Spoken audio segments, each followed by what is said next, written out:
Europe Midi. Il est 12h53, vous écoutez Europe 1, Maxime Switek. L'Europe à la une tous les jours, vous le savez, nous regardons ce qui fait la une chez le voisin européen. Bonjour Dany Cohn-Bendit. Bonjour Maxime. Dany, aujourd'hui le Brexit vu de Londres. On parlait tout à l'heure avec Isabelle Horry de ces négociations qui avancent. Mais ce que vous nous dites, c'est que les Britanniques sont de plus en plus inquiets face à l'idée de sortir de l'Europe. Eh oui Maxime, les sondages tombent et se ressemblent en Grande-Bretagne. Donc le dernier, 50% des Britanniques sont contre le Brexit, 36 sont pour et il y en a 14 qui ne se prononcent pas.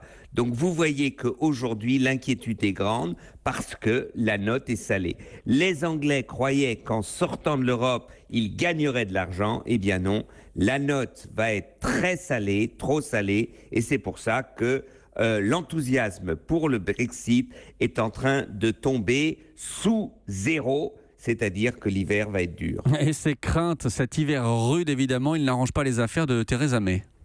Ben oui, parce qu'elle est prise maintenant entre tous les feux. Elle est entre toutes les chaises, si vous voulez. Les hard Brexiters, ceux qui ont poussé au Brexit, dont son ministre des Affaires étrangères, Boris Johnson, pousse à aller plus vite, sortir. Et vous avez par exemple les grandes entreprises, les banques, etc., qui disent non, imaginons une période de transition où l'Angleterre resterait dans l'union douanière, où l'Angleterre resterait dans le marché unique intérieur.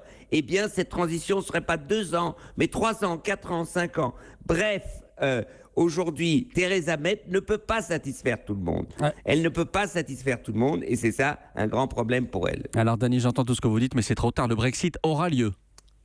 Alors, oui, et peut-être pas. Et peut-être pas.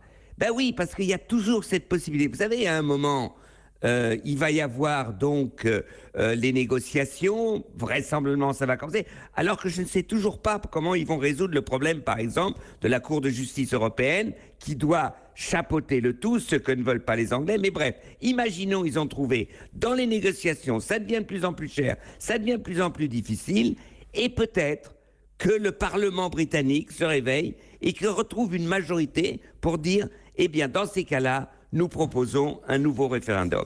C'est pas vraisemblable. Mais attention, il ne faut pas insulter l'avenir. Ce n'est pas impossible. Et ici, on n'insulte personne. Merci beaucoup, Dany. L'Europe à la une. Merci, Dany. À demain. À demain, Maxime. Ciao, ciao.